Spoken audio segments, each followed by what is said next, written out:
আসসালামু আলাইকুম এভরিওয়ান, নতুন একটি ব্লগ ভিডিওতে আপনাদের সবাইকে স্বাগতম। এটা ছিল ঈদের আগের ভিডিও। আমি যখন আমার বাবার বাড়ি যাচ্ছিলাম, মানে যাব তার আগের দিন রাতের, তো আমার ছেলে সোফার ওপরে চেয়ার বসিয়ে তারপর ওর টিভি শো দেখছিল।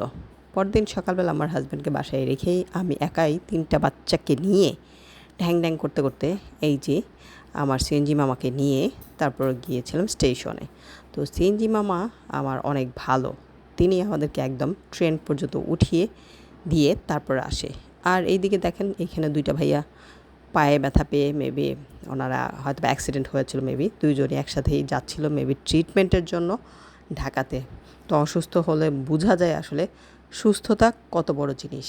তা নাহলে সবাই হাঁটছে আর তারা কত স্লো হাঁটছিল আর কি সবার থেকে। তো এই তো দাঁড়িয়েছিলাম, দেখলাম স্টেশনে আরেকটা ট্রেন ঢুকছিল, আমরা একটাতে উঠবো আর একটা অলরেডি ঢুকছিল আর কি। তো রোদ ছিল কিন্তু সেদিন অনেক। তো এইখান থেকে আমরা পানি নিলাম আর কী যেন নিয়েছিলাম, চিপস মেবি, নিয়ে আমার মেয়ে ঢ্যাং ঢ্যাং করতে করতে ট্রেনে উঠে গেল। আর বড়টাকে আর ছেলেটাকে ভিতরে রেখে পরে বের হয়েছিলাম। এই দিকে আমার বড় কন্যা তার একমাত্র ভাইকে নিয়ে খুব আদর আদর করছে, কারণ উনি এখন নানু বাসায় যাচ্ছে, ওনার মুড এখন ভালো। নয়তো ভাই বোনের সাথে এর সাথে ওর, ওর সাথে ওর লাগালাগি তো থাকেই, এটা তো সাধারণ একটা ব্যাপার। তারপরে এইখানে আবার ছোটোটার সাথে ওনার একটু মনোমালিন্য হচ্ছে। ছোটোটা এই ছোটো বেবি কাঁথাটা নিয়ে এসেছিলো ওর জন্য, বাট উনি বড়জন নিয়ে বসে আছে, তাই ওনার মুড অফ হয়ে গিয়েছে। তারপর বড়টা আর কী করবে, তারপরে একটু হাসছিল। আর এইদিকে আমার ছেলেটা ব্যাগের ভিতরে কী খুঁজছে জানেন, দেখবেন, দেখেন কি খুশি সেই জিনিসটা পেয়ে। ওকে কিন্তু আমি এটা কিনে দিইনি, ওর বোন কিনে দিয়েছে আমি যখন ওয়াশরুমে ছিলাম তখন। আর এই পাশে ছিল আরও 2টা বেবি, একটা বোন একটা ভাই। তো বোনের চুলটা মেবি ওর মা ঠিক করে দিচ্ছিল, আর ছোটোটা এদিকে তাকিয়ে আমার মেয়েদের দুষ্টুমি দেখছিল, ওদের সাথে খেলা করছিল মানে ইশারাতে। তারপর আবার কিন্তু একসাথেও খেলেছিল। তারপর আর কি এই তো চলে আসছি আমরা আমাদের গন্তব্য, মানে ঢাকা এয়ারপোর্ট স্টেশন। এখান থেকে বের হয়ে দেখি এইখানে পুরো গরুর হাটের মতো বাঁশ লাগিয়ে দিয়েছিল। এটা কিন্তু প্রতি ঈদেই দেয়, সেটা আমি কিন্তু নর্মাল প্রত্যেকবারই দেখি। তারপর আমরা দাঁড়িয়েছিলাম আমাদের ট্যাক্সির জন্য, আমি উবারে ট্যাক্সি বুক করেছিলাম, সেটাই আসছিল, তার জন্য আমরা এখানে দাঁড়িয়ে ওয়েট করেছিলাম। দুঃখের একটা কথা শুনবেন, এইবার আমাদেরকে কেউই রিসিভ করতে আসেনি। আসলে এটাও একটা কারণ আছে, কারণটা আমি পরে বলবো। তো আমার বাচ্চারা ওয়েট করছিল কখন পৌঁছাবে আমাদের বাড়িতে। আর এই তো রাস্তা মোটামুটি ফাঁকা ছিল, দুপুরবেলা গার্মেন্টস ফ্যাক্টরি ছুটি হয়েছে, সবাই যার যার মতো বাসায় যাচ্ছিলো, লাঞ্চ আওয়ার আর কি।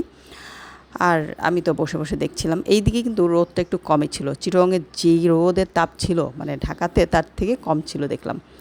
তারপর আর কি নিজের এলাকায় ঢুকলে এলাকার জায়গার একটা স্মেল নাকে আসে, সেই স্মেলটা আসলে আমার খুব ভালো লাগে সত্যি কথা বলতে। জানি না সবারই হয়তো বা এরকম হয়। তো যাই হোক, এই তো কাছাকাছি চলে আসছি আর নামার জন্য ওয়েট। এই তো চলে আসছে, চলে আসার সাথে সাথে আমার ছেলে একাই বের হয়ে গিয়েছিল।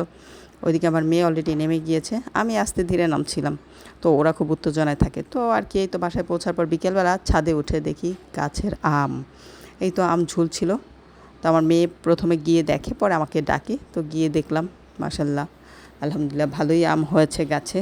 তো কাঁচা ছিল, আমার মেয়েরা পেড়ে এনে পরে ভর্তা বানিয়ে খায় সন্ধ্যাবেলাতেই। আর এই দিকে ছিল একটা জাম্বুরা গাছ, সেটাতেও জাম্বুরা ধরেছিল। এই যে খেতে তেমন একটা ভালো হয় না, এখনও ওরকম টেস্ট হয় না জাম্বুরাতে, তো মোটামুটি আর কি। তো অনেকগুলাই ছিল, আমার ছেলেও ছিল, ও দেখছিল, ও ছিঁড়তে চাচ্ছিল, ও ভাবছিল যে এটা লেবু। আর আমার মেয়ে তো নানু বাসায় গেলে অনেক হ্যাপি, মানে কী রেখে কী করবে, সেই মামা বাড়িতে আর কি যা করে আর কি বাচ্চারা, কী রেখে কী করবে, খুশির আনন্দের ঠেলায় বলতে পারে না এমন অবস্থা। আবার তো তারপর নিচে নেমে এসে দেখি এদিকে ঘাসগুলোও চলে আসছে তাদের খাবার খাওয়ার জন্য। এখানে সাদা রঙের হাঁসগুলো কিন্তু দেখতে অনেক ভালো লাগে আমার।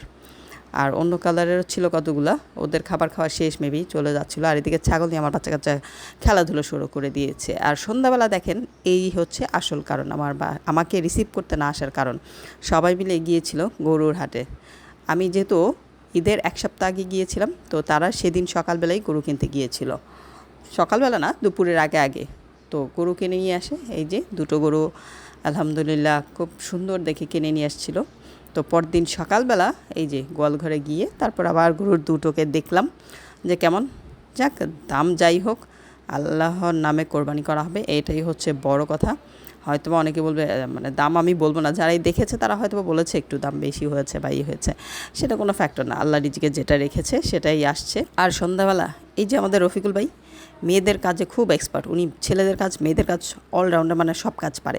রসুন কুচি কিছু করছিল, এত ফাস্ট করে মনে হয় কোনো মহিলাও হয়তো বা ওনার সাথে পারবে না। তা আমি সেটাও একটু ভিডিও করলাম। আর উনি অবশ্যই হাসে আমি যখন এই ভিডিওগুলো করি। তারপর দিন এই তো তালের শ্বাস খাচ্ছিলাম, অনেক বছর পর বাড়িতে গিয়ে তালের শ্বাস খেতে পেরেছিলাম। তো আগের দিন গাছ থেকে পেরেছিল, আমাদের জন্য কয়েকটা রেখেছিল, ওগুলোই কেটে দেয়। আমার ছোটো মেয়েটা এর আগে তেমন একটা পছন্দ করেনি, বাট এইবার খেয়ে মজা পেয়েছে, তো এইবার ও খেয়েছে, এইভাবে হাতে নিয়ে খেয়েছে আর ঘুরেছে। আমিও খেয়েছি, অনেক ভালো লেগেছে। ছোটোবেলাতে প্রচুর খেতাম, যেহেতু আমাদের গাছ আছে, এখনও আছে, তখনও ছিল। তো এইবার অনেক দিন পর খেলাম, মানে কয়েকটা বছর পর, ভালো লেগেছে অনেক। তো এই তো তারপর দিন বিকেলবেলা বাতাসে আমাদের একটা গাছের আম গাছের ডাল ভেঙে যায়। তো বৃষ্টি তখন গুড়ি গুড়ি পড়ছিল, আমার মেয়ে, দুই মেয়ে, তার ছোটো খালা মিলে গাছ সেই ভাঙা ডাল থেকে আমগুলোকে কুড়িয়ে নিয়ে তারপরে এই যে আসছিলো, তখনও গুড়ি গুড়ি বৃষ্টি পড়ছিল। এই যে বালতি ভরা আম, এগুলো সব কাঁচা আম, কিন্তু পেকে যাবে, বাসায় রেখেই পেকে যাবে আর কি 2 দিন থাকলেই।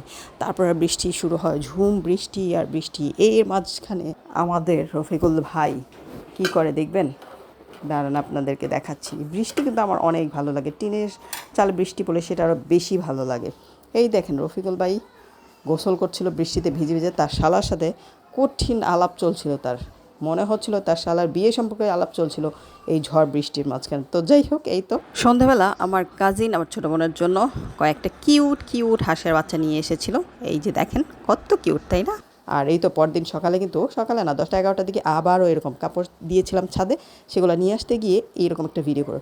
সিনারিটা মাশাল্লাহ আমার আসলে কি বলবো, খুবই ভালো লাগছিল, বাতাসটা এত ঠান্ডা। চিটং থেকে গাজীপুর যাওয়ার পর আমি কিন্তু বৃষ্টি পেলাম, ভালো, আমার কিছু অনেক ভালো লেগেছে। তো এই তো ভালো লাগলে অবশ্যই চ্যানেলটা সাবস্ক্রাইব করবেন, লাইক এবং শেয়ার করে পাশে থাকবেন, আর নেক্সট ভিডিওর জন্য ওয়েট করবেন। আল্লাহ হাফেজ।